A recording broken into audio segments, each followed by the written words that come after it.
Hello friends, myself Dr. Vaishali Vasavada. I welcome you all on my channel. So today we will discuss about anatomy of the uterus. So what is uterus? Basically, uterus is an organ. So the uterus is also known as the womb. It is a vital organ in the female reproductive system where fertilized eggs are implanted and the fetus develops during pregnancy.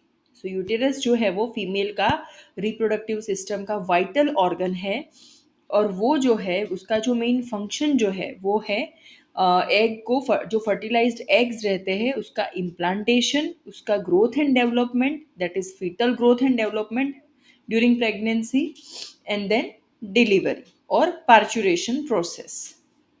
So uterus is a pear shaped organ. So यहाँ पे picture में आप देख रहे हो उसका shape जो है वो पियर शेप रहता है, सिचुएटेड इन द पेल्विस. तो जो ये पेल्विस गर्डल है, पेल्विस के अंदर ये सिचुएटेड रहता है between the bladder and rectum. So उसके एंटीरियर एस्पेक्ट में यूरिनरी ब्लैडर होता है और पोस्टीरियर एस्पेक्ट पे रेक्टम रहता है and supported by ligaments and muscles. इसके अलावा उसका जो पोजीशन है, यूट्रस को पोजीशन में मेंटेन रखने के लिए वो लिगामेंट्स या मसल्स से सपोर्टेड रहता है.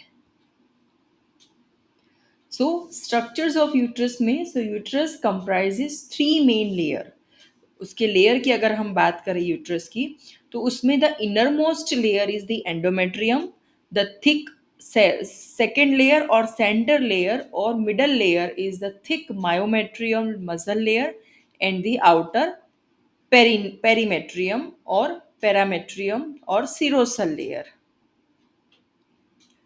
So, in detail, if we see, the endometrium is where जो endometrial layer रहता है यूट्रस का innermost layer, where implantation and shedding of uterine lining during menstruation occurs. So, inner जो एंडोमेट्रियल लेयर रहता है उसके अगेन दो पार्ट पड़ते हैं, basal endometrium and functional endometrium. So अगर प्रेगनेंसी नहीं रहती है तो फंक्शनल एंडोमेट्रियम जो है वो शेड हो जाता है एवरी मंथ और every 28th day cyclical bleeding देखने को मिलता है थ्रू वजाइना, जिसे हम मेंस्ट्रुएशन कहते हैं. अब मानो प्रेगनेंसी रह जाती है, इम्प्लांटेशन हो जाता है, तो ऐसे टाइम पे वो फीटस को इम्प्लांटेशन के साथ साथ नरिशमेंट करना और उसके सपोर्ट का काम भी वहाँ से एंडोमेट्रियल लेयर से होता है. एंड जो मायोमेट्रियल लेयर रहता है वो ड्यूरिंग चाइल्ड बर्थ कॉन्ट्रैक्ट होता है. उसका साइक्लिकल उसमें भी प्रोसेस होती है. मायोमेट्रियल कॉन्ट्रेक्टाइल सिस्टम जो है उसमें muscle contraction, then relaxation and then retraction. So इस प्रोसेस की वजह से जो चाइल्ड बर्थ की प्रोसेस है, जो पार्चुरेशन प्रोसेस है, वो अकम्प्लिश होती है. सो यूट्रस जो है उसके साइज एंड शेप में वेरिएशंस रहते हैं according to situation. So the uterus size and shape can vary among individuals. दो अलग अलग इंडिविजुअल में भी साइज में डिफरेंस रहता है, शेप में डिफरेंस रहता है, माइनर होता है, उतना सिग्निफिकेंट नहीं होता है. And it changes throughout woman's life. Single woman में भी उसके थ्रू आउट लाइफ में उसके साइज एंड शेप्स में वेरिएशंस आता रहता है. और उसमें जो फैक्टर्स है जिसकी वजह से साइज एंड शेप इन्फ्लुएंस होते हैं, they are like age, hormones and pregnancies. So functions of uterus की अगर हम बात करें, so the uterus plays a pivotal role in menstrual cycle, hormone regulation, facilitating implantation, supporting fetal development during pregnancy and aiding in the birth process. So menstrual cycle में भी uterus की menstrual cycle and hormonal regulation भी uterus की वजह से होते हैं. Implantation को फैसिलिटेट करता है उसका जो एनवायरनमेंट है, उसकी जो वॉल है, वहाँ पे स्पेसिफिक ग्लैंडुलर स्ट्रक्चर्स रहते हैं, स्ट्रोमल स्ट्रक्चर्स रहते हैं, जिसकी वजह से इजीली इम्प्लांटेशन हो सकता है और उसे नरिशमेंट मिल सकता है ताकि फीटल डेवलपमेंट में सपोर्ट मिल सके during pregnancy. As well as birth process में जो मायोमेट्रियल लेयर है उसके कॉन्ट्रैक्शन एंड रिट्रैक्शन की वजह से और साथ साथ रिलैक्सेशन भी रहता है, उसके जो रिदमिक प्रोसेस है उसकी वजह से बर्थ प्रोसेस जो है वो अकम्प्लिश हो सकती है. So hormones like estrogen, progesterone regulates the menstrual cycle, causing the uterine lining to thicken and shed cyclically and or preparing for potential pregnancies. So every cycle में ये जो uterine wall prepare होती है वो pregnancy को ध्यान में रख के ही prepare होती है. But every month it is not possible for implantation or conception. तो finally वो menstruation के form में shed हो जाती है. So pregnancy and childbirth में क्या रोल है उसका? So during pregnancy uterus expands to accommodate growing foetus.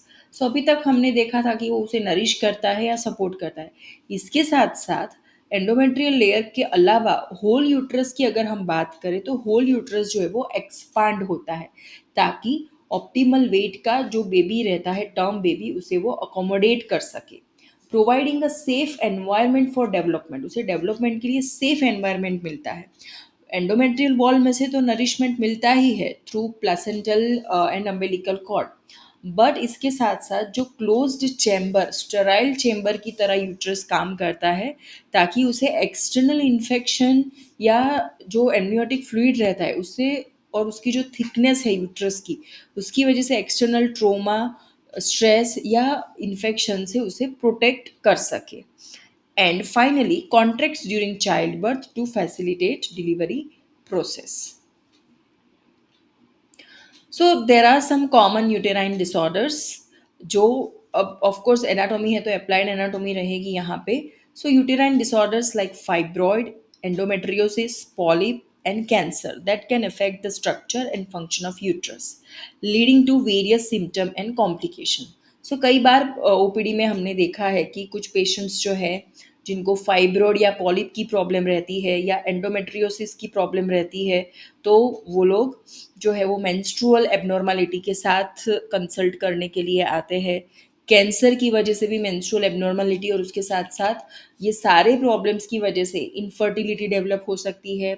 या तो पार्चुरेशन के टाइम पे, डिलीवरी के टाइम पे अगर फाइब्रॉइड्स है तो प्रॉपर यूटेराइन कॉन्ट्रेक्शंस नहीं हो सकते हैं और नॉर्मल डिलीवरी जो है वो पॉसिबल नहीं हो पाती है. सो इन शॉर्ट ये सारे जो कंडीशंस है उसकी वजह से यूट्रस की एनाटॉमी, जो हमने शेप एंड साइज की बात की, तो उसकी एनाटॉमी एंड फिजियोलॉजी जो उसके फंक्शंस है menstrual cycle, parturition and implantation and growth of fetus, ये सारे anatomical as well as physiological factors पे एडवर्स इफेक्ट जो है वो देखने को मिलते हैं.